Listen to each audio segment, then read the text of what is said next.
Lalu di sini kita akan belajar tentang variabel. Nah, peubah atau variabel merupakan objek yang nilainya dapat diubah-ubah oleh instruksi di dalam algoritma.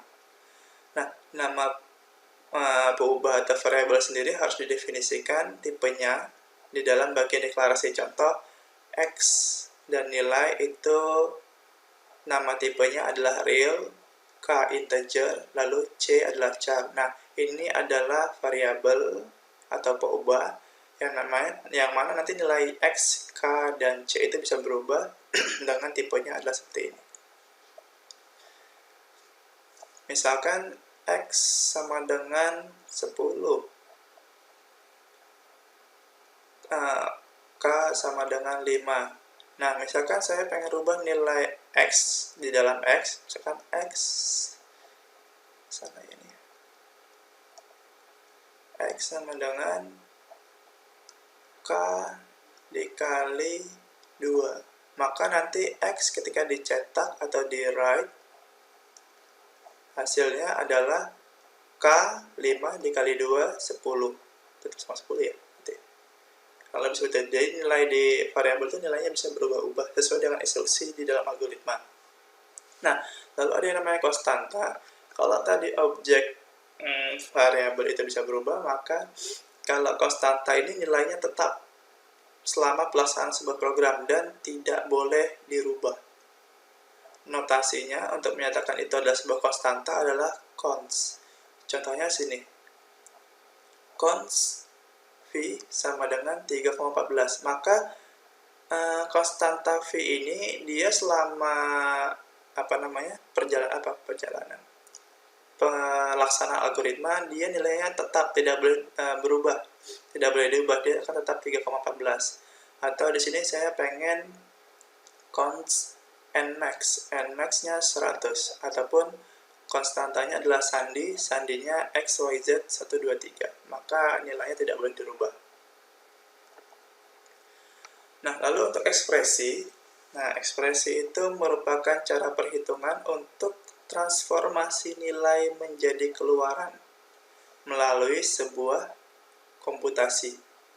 Ekspresi itu terdiri dari operan dan operator.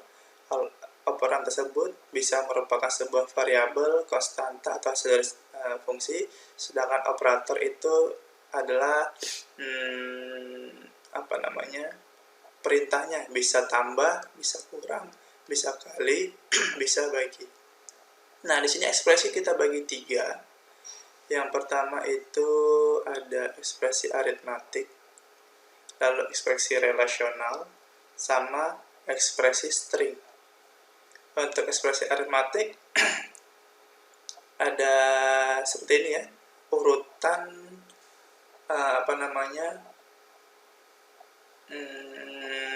mana yang didahulukan untuk dikerjakan. Yang pertama ada pangkat, ini adalah pangkat, lalu divide, lalu modulo, lalu bagi, kali, tambah, itu kurang. Nah, jadi ketika misalkan ada 5 tambah 2 pangkat 3, maka nanti yang dikerjakan dulu adalah 2 pangkat 3 baru ditambah dengan 5. Jadi inilah susunan orderan yang akan dikerjakan terlebih dahulu. Yang pertama pangkat, lalu divide dan modulo, lalu bagi, kali, lalu plus sama minus. Nah, untuk ekspresi relasional itu hasilnya true atau false, 1 atau 0, ada kurang dari sama dengan, lebih besar sama dengan, tidak sama dengan, and, or, atau XOR, yang mana telah kita pelajari sebelumnya.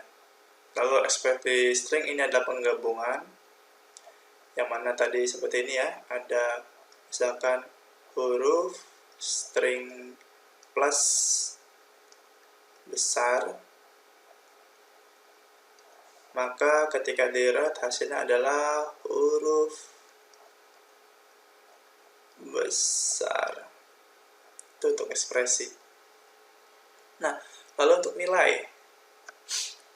Nah, nilai itu merupakan besaran dari tipe data yang telah berdasarkan dari tipe data yang telah terdefinisi. Nah, jika menyimpan nilai ke dalam sebuah variabel, maka tipe nilai tersebut harus sama dengan tipe variabel yang telah dideklarasikan. Nah, contoh beberapa pengisian nilai, saya ingin mengisi sebuah variabel dengan konstanta, maka saya tulisnya A diisi dengan 10. Tanda maksud dari panah ini, dia berarti mengisikan nilai 10 ke dalam variabel A. Atau misalkan saya ada variabel E, saya isikan dengan nilai 100 misalkan. Nah, lalu juga kita bisa mengisi sebuah variabel dengan variabel yang lainnya. Contoh di sini B diisi dengan A, maka nanti nilai B itu adalah 10. Karena kenapa? Karena di sini kita telah menyimpan A itu nilainya adalah 10. Ataupun kita bisa mengisikan nilai sebuah variabel itu dengan sebuah ekspresi. Nah, karena di sini A nilainya adalah 10 dan B juga 10, maka C nilainya adalah 100. Karena kenapa? Karena C diisi dari 10 dikalikan 10, maka dia nilainya adalah 100. Nah, lalu ada input-output. Dalam pembuatan pseudocode itu kita biasanya di awal ada input, lalu ada output. Bagaimana cara pembuatannya?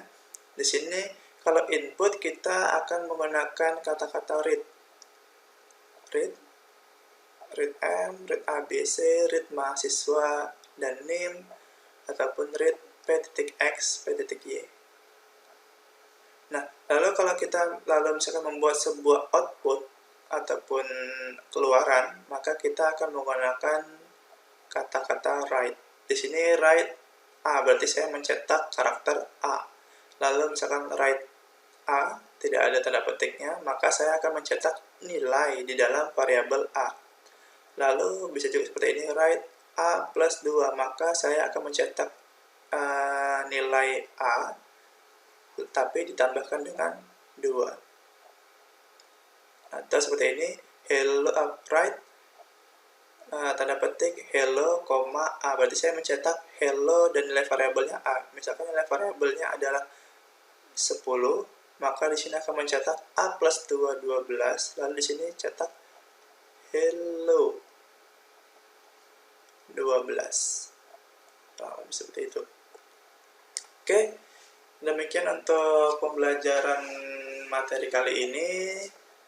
Semoga apa yang kita pelajari bermanfaat bagi kita. Sekian dan terima kasih.